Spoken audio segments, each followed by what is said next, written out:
Welcome back, guys, to another roundtable for the JPS Education Portal. We are here with Mackenzie Baker, as always, and we're very lucky to be joined by Angus Bradley. Welcome, guys. Nice to meet you, everyone.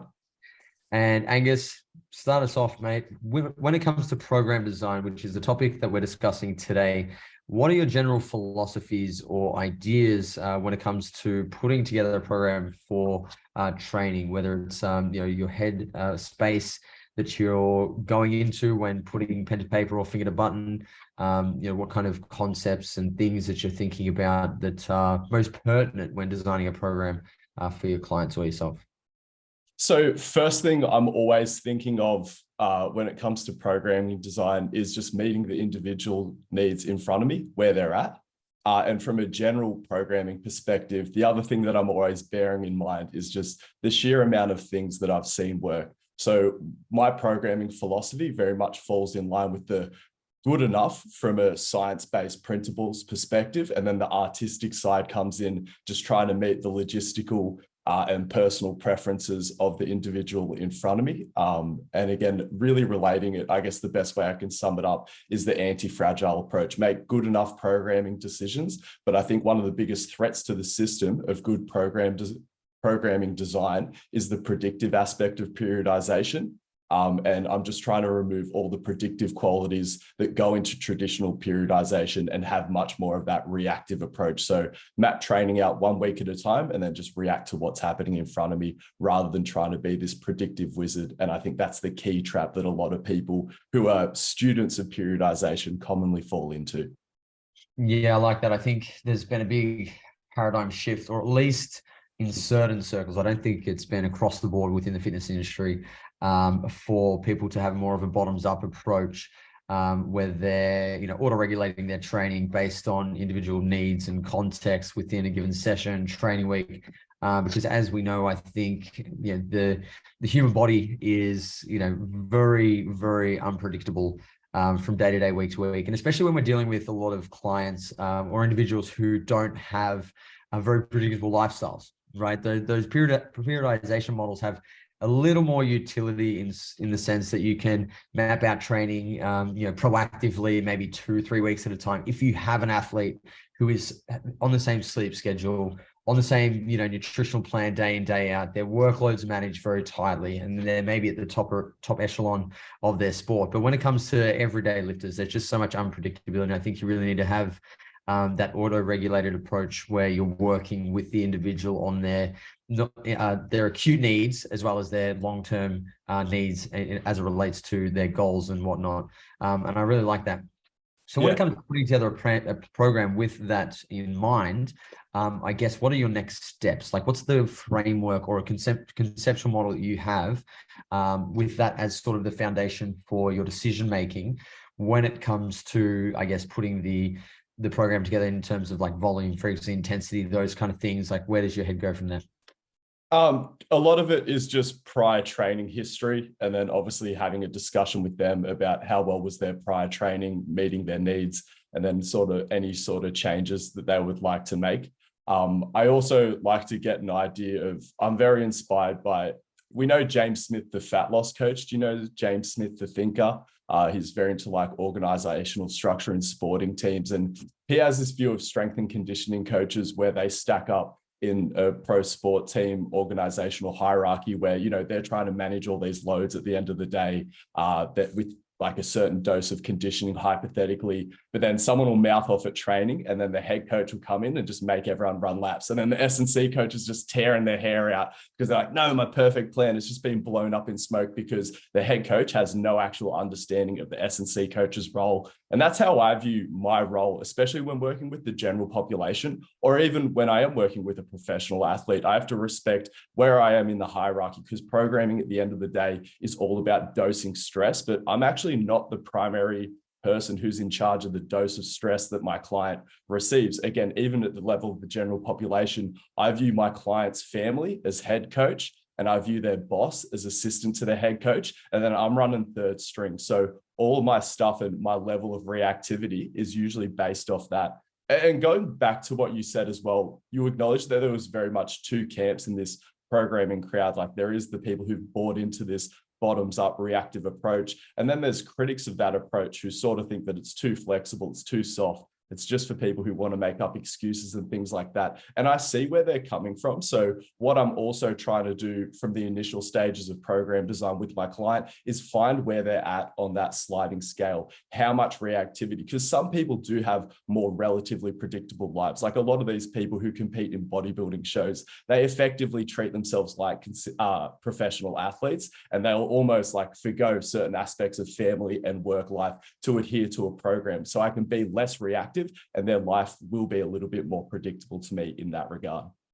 Yeah, and I like that. I think oftentimes with this stuff, the fitness industry pendulum swings back and forth, routinely, no matter the topic, whether it's nutrition, if it fits your macros versus intuitive eating, for example, like it's always swinging back and forth. And I think, as you rightly pointed out there, the key is that context matters, how far that pendulum should swing for that individual. And I also think that there's many situations where a combination of both ideologies is quite useful, because if you take the very prescriptive, proactive planning, dogmatic application of periodization, like that's for most people not a great idea. However, I think some of the fundamental principles or concepts related to periodization are quite useful in terms of planning, organization, understanding that, we need to have goal-oriented training, and we need to think about, various timelines and work towards those. And I think that stuff's quite useful. I just don't think that you need to have your, sets, reps, and loads planned out, 6 weeks, 8 weeks at a time with, these very detailed macro cycle plans, that most people are just not ever going to follow because they're going to miss, 30% of their sessions for the training here. Excuse me if this is a bit of a cringe metaphor, but the way I view it is sort of like, you want to learn the rules so that then you can break them and apply them a bit more artistically. The same way, like you learn all these classical music rules and then, you can go and play jazz later. Whereas, if you're just trying to play jazz, but you don't know what rules you're breaking and when, things turn into a bit of a shit show quite fast. One other variable as well that I do consider from the get-go with programming as well, a concept that I borrowed from Mladen Jovanovic that I think is another thing that is just very overlooked with the approach to programming, traditionally speaking, as a whole, is this concept of minimum viable programming, which is also, again, on a sliding scale, toying around with the amount of structure that an athlete requires, or again, even a member of the general population, because your more advanced clients may require more structure and certainly benefit from more structure. But someone who's having their first weight training program, do I need to prescribe anything as specific as like the specific type of squat variation that they're doing, the specific type of bicep curl that they're doing? And what the concept of minimum viable program is about is giving them the minimum amount of structure required to actually have productive training. So I'm not saying just go in there and do whatever, but no one has ever thought of playing with structure as a sliding variable. So yeah, just toying with that as well. Even I have a lot of quite advanced athletes. And again, they're an advanced athlete, but they're not that advanced in the weight room because they've had that minimum exposure. And they do have a really chaotic lifestyle with their sporting schedule. So I can also being able to play with the amount of structure I give with those athletes is a phenomenal tool, because I'd be like, man, honestly, if you're performing a good squat pattern once a week, a good hinge pattern, a vertical push, a vertical pull, horizontal push, horizontal pull, I'm like, man, that's a pretty sweet week of training. Absolutely. And I think that concept is useful. And I think if we look at how that sort of maps onto the training lifespan, I think with beginners, for example, they probably need more structure. I think they need more specific programming, because they don't have that knowledge or experience to go, oh, I know what a squat pattern is. They can't choose. Yeah. You need to give them structure. And I think, the sliding scale will vary across the training, lifespan. But I think as people become more advanced, they have more knowledge, experience, and they hopefully become better decision makers, within their sessions. I think that that's definitely a useful concept. And some of the things that I've, again, learned how to sort of break the rules with these kind of things is I program for my clients, choice exercises a lot. I still think that's a very, I won't say taboo, but I don't think a lot of coaches would have the balls to program choice exercise, because then the client feels like, well, you want me to make the decision? What the fuck am I paying you for? And I think that's the dynamic that sort of, I guess, forces coaches into that very structured, periodized, programming methodology is because they feel like that's what they're paid to do. Whereas I think as you become a little bit more experienced and knowledgeable, you actually realize that that's not what good coaching is. And you have that confidence and humility to be able to provide less structure. And I think that's where the creative side is really cool. So, I'll just share one of my examples. I'd love to hear some of yours. What I do with a lot of my Gen Pop clients is I program exercises, and I rank order them in terms of priority. So priority 1, 2, or 3. Priority 1 exercise, like you have to get these in each week. Like this is sort of the minimum that I expect you to do, which we've agreed on based on your goals and commitments and all the prior conversation. Then priority 2 exercises are like, do these as much as possible. Priority 3, it's like, these are just a bonus. If, you've got more time, you're feeling good, like all those kind of things. And I think that avoids that whole notion of, well, if I can't train, then, I'm a failure. Or if I can't do a whole session, what's the point? And it provides a lot of, I guess, autonomy for the client, which is a really useful thing. Mackenzie, you don't have to sit in here any longer. I think Angus and I are good for now. We got this covered, brother. I'm just kidding, Mac. Let's how these concepts. I want to know how these concepts or ideas we've discussed would play out in a nutrition sense, and like what your ideas are there. Yeah. So I really like a lot of things that both of you blokes said there, and I think a lot of the themes are very much applicable in the nutrition sense, such as respecting autonomy and realizing that that is a trait of a good coach, rather than, because we're not applying a program to a person. We want to coach a person. Okay. So generally speaking, I actually think the whole concept of programming in nutrition is actually not really that applicable. It's rarely a concept that actually applies too much in the real world. And this can be for numerous reasons. The first one is that, when people think about nutrition programming, they're like, okay, so what's the ultimate goal? Okay, well, it might be to gain muscle and then get leaner, but it's usually involving this thing of like a weight cycling or programming deficits to surpluses and things like this. But that's actually not that. Like that only takes up a small amount of what nutrition coaching is. Often, and the way I like to view it is you're a problem solver, and problem solving involves working on problems. It's completely separate to this idea of periodizing surpluses and deficits. You hear people talk about, we do an 8-week diet phase and the deficit is this, and then it's a 2-week, diet break, maintenance phase, whatever you want to call it. And I think it's good to know that stuff and know generally what's considered best practice. And there are principles that you should consider. So for example, if you had an athlete in their preseason and they needed to lose 5 kilos in 2 months or whatever for the competition season, there's general rules like, take them out of a deficit a week or 2 prior to competition season. Don't put them really in a deficit during the competition season most of the time. There are general principles there to consider.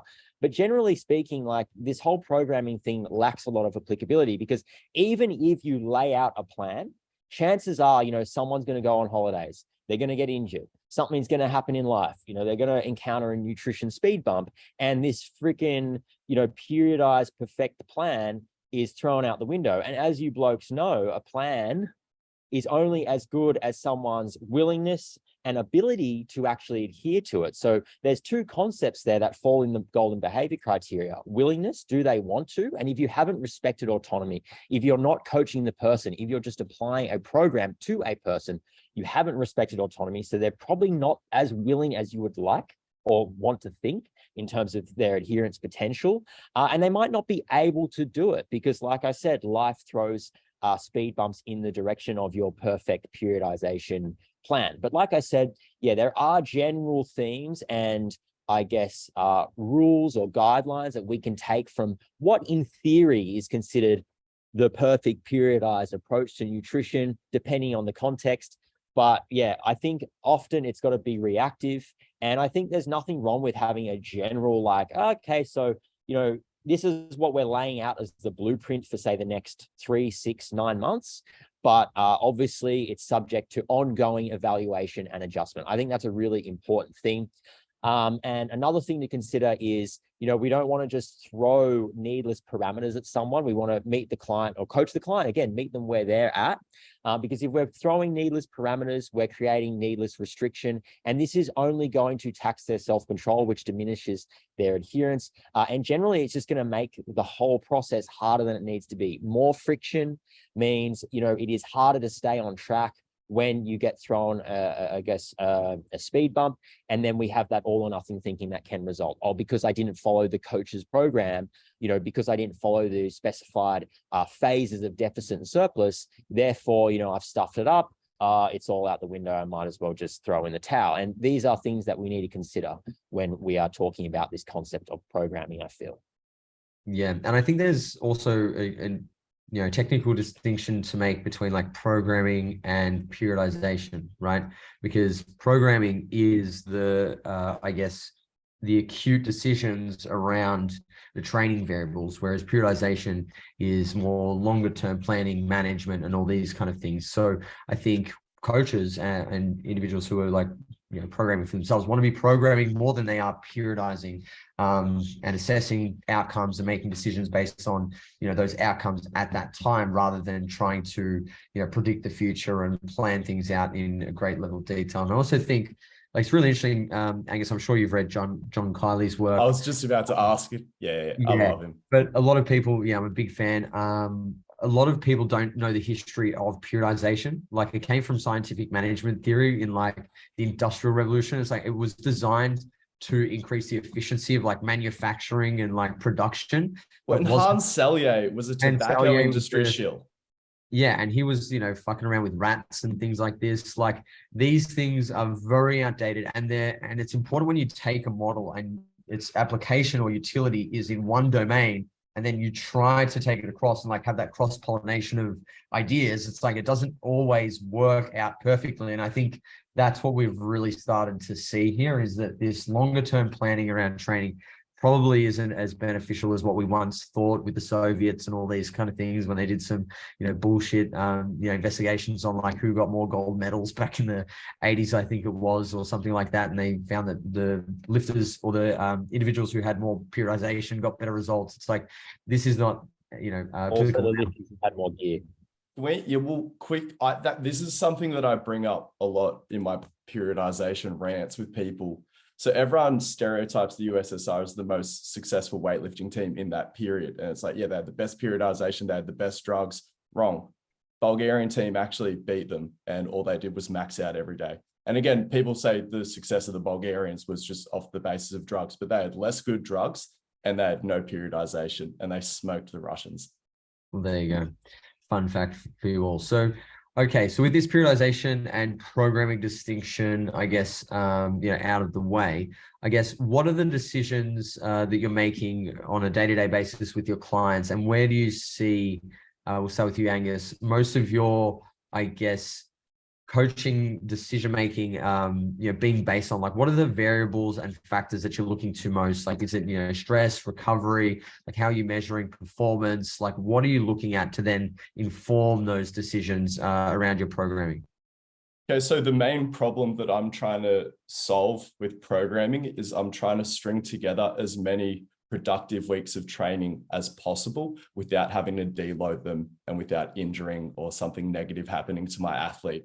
So my goal from the start is to develop, hypothetically, their perfect week of training, watch them go through that week of training, and then react to that. And again, I will be making micro adjustments to that program from day dot. So I set the ideal microcycle out and I tinker with it every single week. Then what I'm trying to do is, it's going to take a while to settle into that program and then take a while to start building momentum. And I'm just looking and waiting to observe a drop off in momentum from my perspective, but then also through communication with the athlete. Maybe I'll notice a little bit of a dip in performance. I'm like, oh, are we getting to the end of this productive level of training? And I might need to deload my athlete. But then I talk to them, they're like, no, work was just crazy this week. It wasn't the training stimulus. Don't need to deload me or anything like that. Or maybe they're like, no, I felt like absolute garbage. Can we have a deload, please? And I'm just doing it like that. I like it. And I think you and I at one point last year, I believe, both had some similar social media posts related to just deloads being unnecessary. And again, A lot of people, deload every fourth or so week following the traditional 3-to-1 work to rest paradigm, and it's fucking garbage. It just interrupts a lot of their training momentum. And I think, building momentum is the key to good programming, whether it's training, whether it's nutrition. It's like you just want that momentum to build up. And I guess a question for you there is, like, when you're assessing drop-offs in performance, how are you defining performance, and does that vary depending on the goal? Because at least for me, when I have, powerlifter versus, say, a bodybuilder, I'm looking at performance in a very different, or through a very different lens, because it's obviously not quite the same for either of those training goals. So how are you looking at that then? Majority of the people who I'm working with have a very busy competitive schedule, so their primary goals will exist outside of the gym. So honestly, I'm willing to eat certain performance decrements in their gym, provided they're still feeling good showing up on game day, because ultimately I am just trying to potentiate that. Something I'd like to go back to and touch on, though, saying that you nailed, just this idea of trying to progressively overload people to the point where they need a deload. Something I'm doing, again, with these athletes, but then even with my few strength sports athletes that I train, is I feel like people have this misunderstanding of what progressive overload is in general as a phenomenon. And I think it's certain terms that have got people confused about this, like this idea of like super compensation. Like the idea that conjures up in my head is that I have to absolutely smoke someone just as aggressively as possible to the point where I hospitalize them with a deload, and then they just emerge like Jesus out of the tomb after 3 days with all these gains. Whereas like the best part is that people think that, like, just because they say deload or start a deload, that they're going to be recovered, and like after 5 days, like they're fine. It's like, it doesn't work like that. Like, usually if you're training that hard, you probably need 2 weeks to bounce back from that ridiculous training. And understanding that progressive overload is an emergent phenomena off the back of exposure to a sufficient training stimulus. So rather than just aggressively waving up over 4 weeks and cooking them and deloading them, I am very much trying to, stay in the pocket and just stimulate them less aggressively. And even if it takes me longer to wave them up to the top of their potential, I'm fine with that, because I think the byproduct is more consecutive weeks of productive training versus trying to wave them up aggressively. You end up deloading them so frequently that you're almost proactively writing off sometimes like 15 to 25% of the training calendar well in advance. I'm totally on board with that approach to training.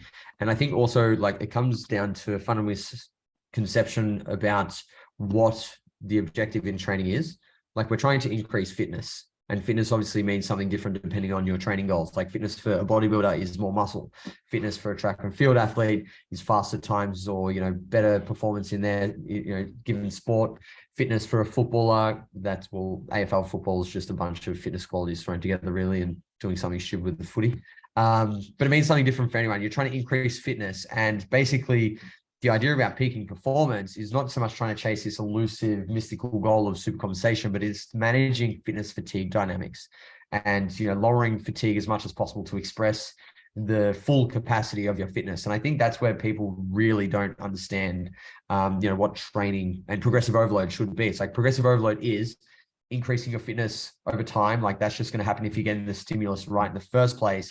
And hopefully, if you get the stimulus right, you're not getting so much fatigue that, it starts to eat into your performance abilities based on, your fitness levels. So I think that's a really important, I guess, concept for people to understand when it comes to programming and what they're trying to chase. Yeah, I think you nailed it. I find it so interesting that the way most people get trained through these block periodization models, like, people sign up with the trainer because they want to feel fit and strong. And then the way that their trainer programs them have them feeling fit and strong 4 days a year because they're just taking 12 weeks to peak them. Versus, I think what lines up a little bit better is, like, again, what I end up doing with most athletic populations when they're in season, where I need to come up with a programming structure where they're peaking on a weekly basis. And I'm very much using the microcycle as a tool to potentiate their game day on the weekend, while long term as well, providing a sufficient training stimulus to actually progress in the gym itself. And just so I'm the time scale of observing those performance improvements is just a lot longer because you're waving up and down every week. So instead of seeing over the course of 6, 8, 10 weeks, like performance going up sort of incrementally week to week, it's like you're probably going to see it go up on one day out of that 7 days, but you're looking on averages over time, which is, I know, something Mackenzie, you're quite big on when it comes to nutrition. It's like averages over time. Are you doing the things that you need to do to progress? So Angus, I'll let you finish off and then we'll get on to Mackenzie for his thoughts here. Oh, just suggesting that people explore other periodization models outside of block periodization. One that I'm particularly bullish on is just running a vertical integration style program where you do almost have a block structure emerging. So what vertical integration is to me is like some focus on all relevant training qualities year round, but just a little bit of an emphasis on one of those particular qualities, and then periodically rotating which one of those qualities we're emphasizing, like I said, without missing any of those training qualities. And I think a lot of powerlifters inherently do this. It's like they still have their main lifts, and it's just moving that needle. It's just biasing one or the other. And I really like that. And I think, especially with Gen Pop clients who, you know, they want to get bigger, stronger, faster, leaner, healthier, sleep better. Like they want to, you know, chase multiple different goals at once. It's like, I think that's an important discussion with those clients, is to say, okay, you know, rank order your goals right now. Like, which one is most important to you now? Do you want to build more muscle now? Do you want to lose fat now? Move that needle, and then place a certain amount of emphasis on it accordingly. So, Mac, what do you have to say about some of the discussion we've had so far? Yeah, I think it's unbelievable how many common themes there are here with a crossover into nutrition. So, for example, you know, I think of a maintenance phase in nutrition like a deload in training, and often kind of they go hand in hand. But the idea of just throwing a maintenance phase at someone because that's what the periodized plan or the program specified is, you know, usually not necessary. I also see a lot of value in the idea of what Angus said, which is trying to attain momentum and really stacking up, you know, how many productive weeks can I get before a deload is needed? How many productive weeks can I get before a client struggles with adherence and or might need to take a break or foot off the gas for a bit or something like that?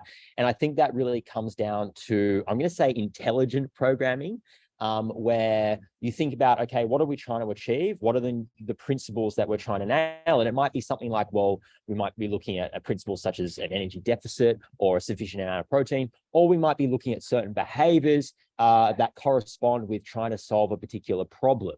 So it's kind of two different parts. But I think the overarching theme with how we program in nutrition should be maximizing longevity. You know, not like long, not necessarily forever longevity, but just sort of the particular phase that we're thinking about or the particular period we want to work on something. We don't want to make something so difficult that it's sort of like, oh, I can only do this for a couple of weeks and then I need the nutrition deload, in little inverted commas.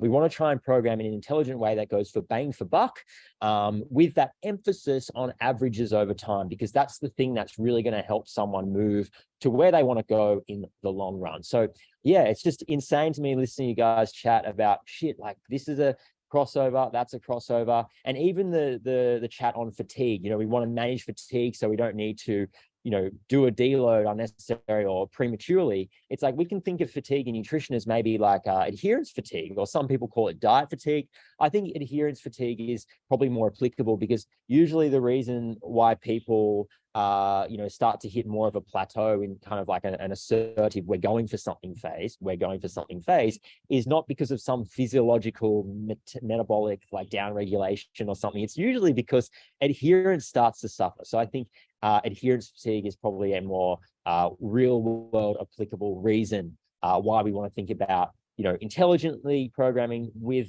an emphasis on bang for buck and efficiency, and only making shit as hard as it needs to be. Yeah, I really like that, Mac, and I agree that there's a lot of carryover. So I guess a question that I have for you both, when it comes to applying these concepts for younger coaches, right?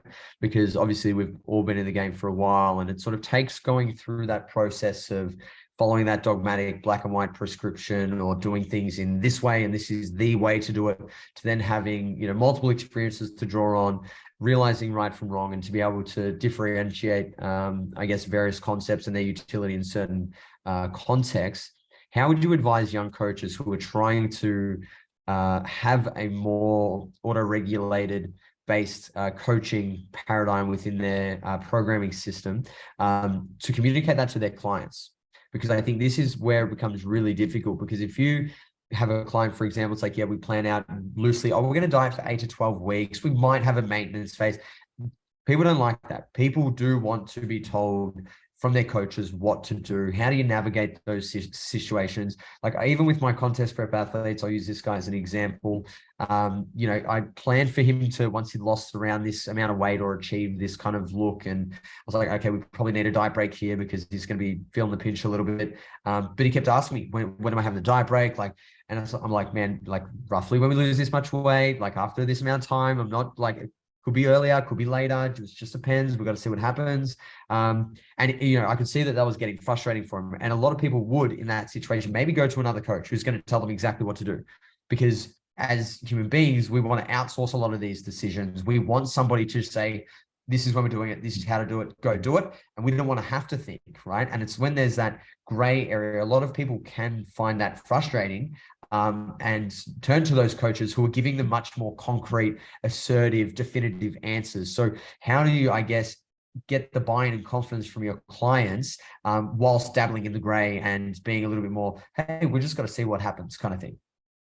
I think Mackenzie Baker already kind of touched on it loosely in his previous answer when he was just talking about how much overlap there is in the principle-driven approach between what me and Sam are doing and then what Mac is doing. One of my personal philosophies is that this is something that also applies on a greater level. There are so many industries that are much more sophisticated than the fitness industry, that is very much emerging, that have been handling these dynamic systems and unpredictable qualities, and also balancing these aspects of both art and science, or the objective and the subjective, simultaneously. So music is something that's heavily underpinned by mathematics and science. There's very much objective aspects to like what notes go together, but you would never write a song and tell someone this is the best piece of music you've ever heard in your life. You'd be like, I know that this is decent music enough according to the scientific principles and the mathematics that underpin music, but what do you think about it specifically? And are there any adjustments I would make? Same goes with food. Like, objectively, you kind of know what goes into chicken soup. You'd never serve it up to your mum, be like, Mum, according to food science, this is the best chicken soup can get. You'd be like, I know this is good enough chicken soup to eat and nourish you.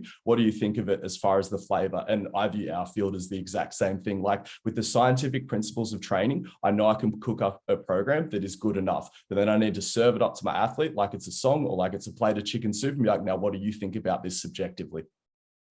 And how do you get the client to buy in, right? So that's the fundamental question here, is like, how do you find a way for the client to buy in when they probably come from a background of having a coach who isn't like, hey, here, I've cooked this soup, you try it and let me know what you think. They're like, no, yeah, not having a woke coach. yeah, absolutely. Mackenzie's laughing because I call him woke all the time. Because certainty gets buy-in, and I think as reactive coaches, we need to have empathy for that. And the same way we have sliding scales on all of these things, maybe for the sake of it, I'll just tell my client, I'll be like, yeah, sure, deload it in 4 weeks. I know we're not, but I understand the psychological needs of my client, and I'm just here to serve my client. In the meantime, I'm going to try to educate them, and I'm going to try to slowly morph their worldview into accepting uncertainty, because long-term I find value in that, and long-term understanding the perspective that training is first and foremost the hero's journey. I'm absolutely here to problem solve, but the same way you were talking about, like, eventually I do want my clients to be able to pick their own bicep curl. The same way I use strategies like RPEs, PE-based programming. There are programming tools that I have inbuilt into my system to slowly have this education-based process built into it. But like you said, meeting the client where they're at with that, and sometimes just pretending that you have a fixed plan. I often do that, and it's a tricky one, because you don't obviously mislead your client. But I think that's the art of coaching, right? Is to understand when to give the client what they want and when to give them what they need, and hopefully over time morph their, perception around training to be heavily, biased towards I just do these things because that's what I need, rather than I've just got to get what I want all the time. Because we do deal with a lot of clients who are coming to us and they think they want us to coach them for what they need, but they really just want us to provide them with what they want. And it's, getting that nice carryover, which I think is challenging. Mac, anything that you do to help get that buy-in as a woke coach? How do you approach it?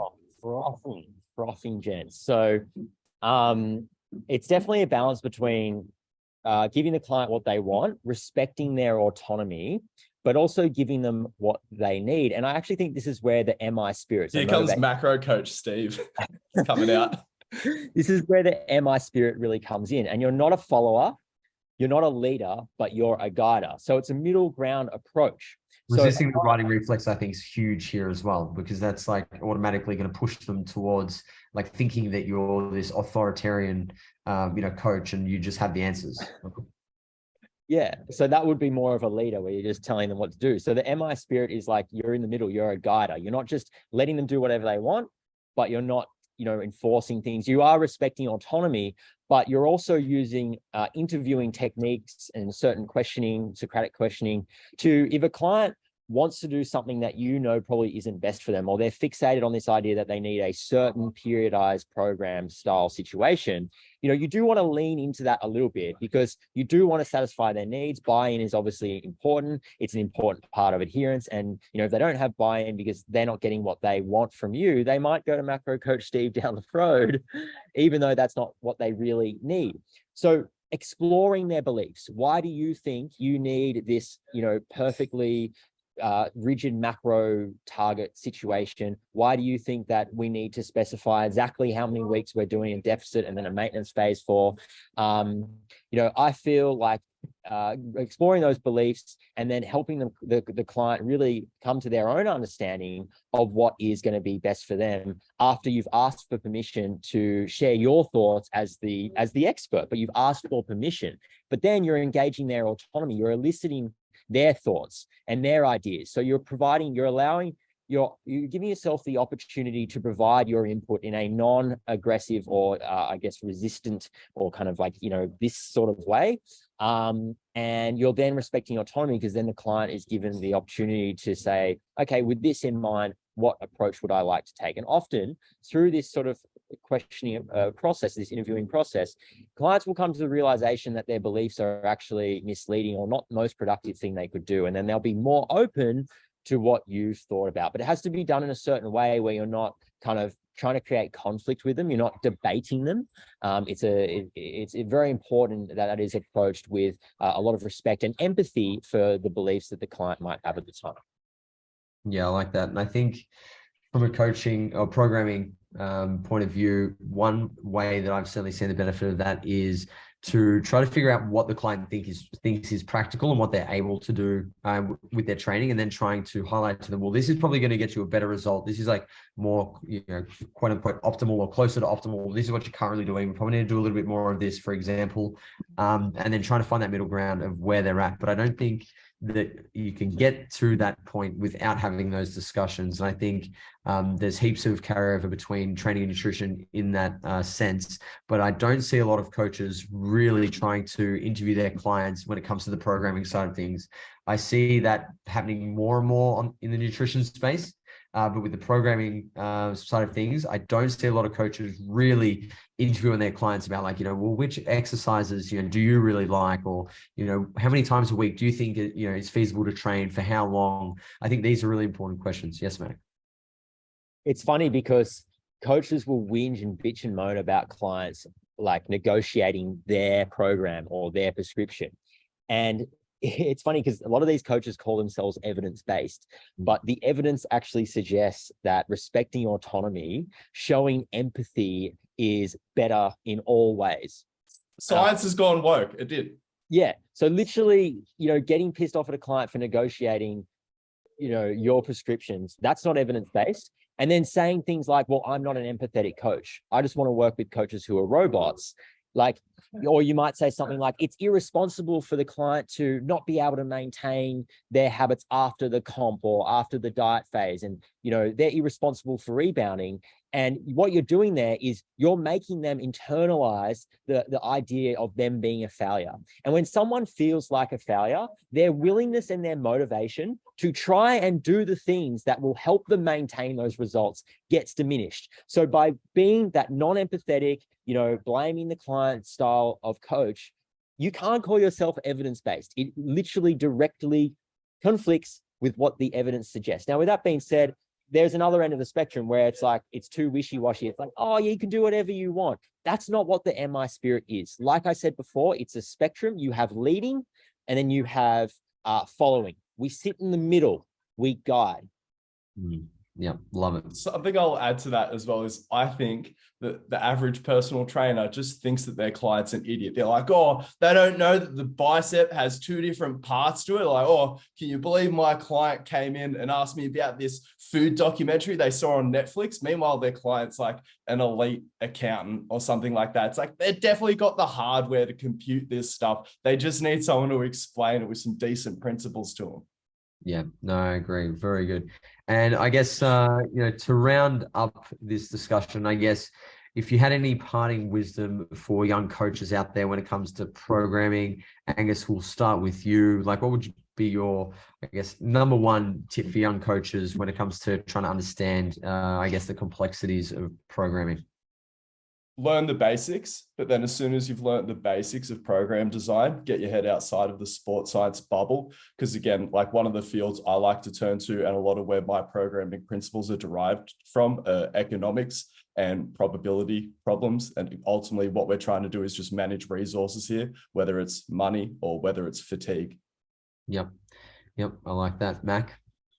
Learn the basic underpinning principles. Learn about what is in theory considered optimal, like the sort of more, numbers-based approaches, how you periodize a perfect programming, like learn about that stuff, understand it.